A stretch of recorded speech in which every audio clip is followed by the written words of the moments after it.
come as a shock by any stretch. In pidgin parlance, it is often said a shoe gets size. Well, my name is Ohis Eboreme, and this is Sports Grandeur on OJ 106.3 FM Benin.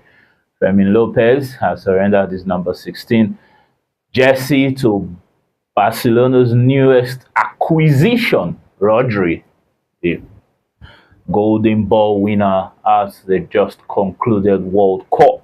The man who has completed football was expected to join Real Madrid after the World Cup, but Madrid delayed and Barcelona capitalized, took advantage, and now Rodri is a Barcelona player. We remember that I expertly elucidated a similar issue at Inter Milan, but for the purpose and benefit of those who weren't listening or viewing, I will repeat what happened at Inter Milan in the late 90s when Roberto Baggio, the Divine Ponytail, 1993 World and European Footballer of the Year, was to join Inter, and Ronaldo already had Ronaldo El Fenomeno, because Luis Nazario de Lima, the highest goal scorer in Korea-Japan 2002 World Cup, a man who has won the Ballon d'Or and World Footballer of the Year awards. The youngest winner of the Ballon d'Or as well was wearing the number 10 jersey, and Ivan Zamorano, the Chilean legend, no slouch by any metric, was wearing the number 9 jersey. Ronaldo, out of respect, had to surrender the number 10 jersey, effectively taking the number 9 from Ivan Zamorano, who in turn had to surrender that number to Ronaldo. So Ivan Zamorano, what he did afterwards shocked the football world. He chose the number 1+8, an unprecedented decision in football history. Well, that is what happened at Inter Milan.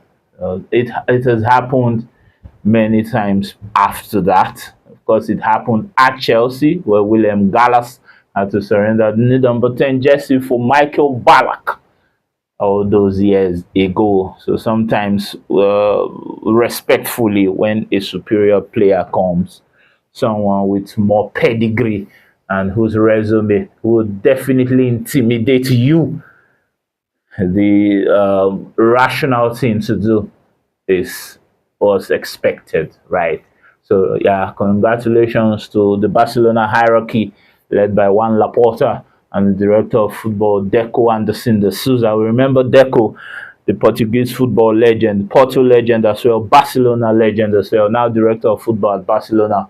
Remember how he was second to Andriy Shevchenko in the 2004 Ballon d'Or listing. So Deco comfortably was a fantastic player in his own right. So Rodri, a midfield genius who was sorely missed in that Manchester City loss to Arsenal in the Community Shield, is now a Barcelona player.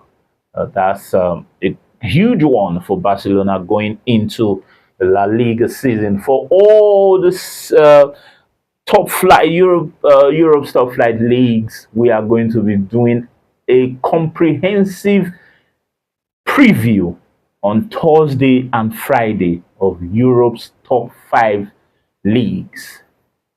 We're going to be doing a comprehensive preview that will commence officially next weekend. La Liga commenced with a few clubs starting Barcelona and Real Madrid. The big wigs haven't played yet, but I'm going to be doing it. Will just be for preview. Thursday and Friday reserved for the preview of all Europe's top 5 leagues. We're also going to be talking about, definitely going to be talking about the Saudi Pro League, because Cristiano Ronaldo has hinted that this is probably his last season as a professional footballer, while he chases down the 1,000 career goals objective. In fact, it is a career landmark, and he's saying he's 20 plus goals short, 24 officially, to reach 1,000. He has hinted that this is probably his last season as a professional footballer. We'll be talking about the Saudi Pro League signings and a few other things associated with that. We'll also be talking about the MLS, where Lionel Messi is playing his trade because Inter Miami lost woefully to Nashville in the top of the table clash. We'll say that we'll talk about that, and we'll also talk about the probabilities and the predictions and what have you. Trust me, you are going to enjoy every minute of our preview on Thursday and Friday. If we're lucky enough, I can bring somebody who is probably better than me in this scene, and we'll have a swell time all together. All right, Cincinnati is hotting up. A show of skill, grit, resilience, tenacity.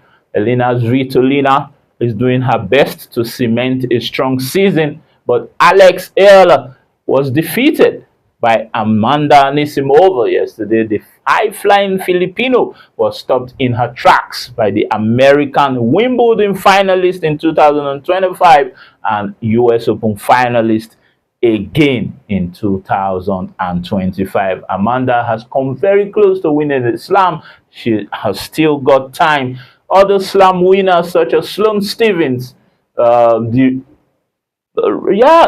can say resurgent Sloane Stephens after she won the 2017 US Open and was a French Open finalist the very next year. She has been taken aback by injuries. She has had so many injury woes, which she is trying very hard to overcome. She's 33 now, definitely a veteran, but she doesn't want to throw in the towel yet.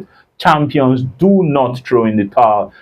Champions do not cave in. They keep pushing until it is practically impossible for them to continue. We remember the riveting story of Rafael Nadal Pereira, the Spanish superstar who dominated tennis for many years.